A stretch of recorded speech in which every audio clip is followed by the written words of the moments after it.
Hi, this is VZ Pro 3 channel. In today's video, I will show you how to adjust the double click speed on your MacBook. Before you get started, don't forget to subscribe and turn on the notification to keep you updated about this channel. So let's go. To work more comfortably, change how the pointer responds when you move the mouse or use the trackpad. To change mouse or trackpad setting, you must either have a wireless mouse or trackpad connected to your Mac or be using a Mac with a built-in trackpad.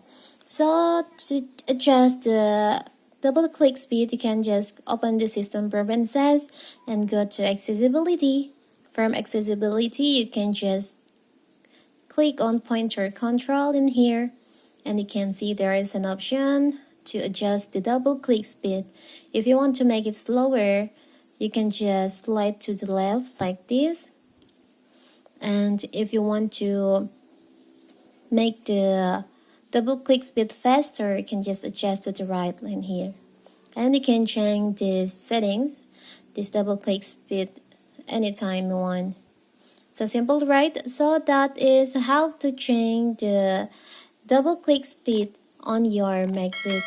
Don't forget to like and subscribe and turn on the notification to keep you updated about this channel. Thank you and see you.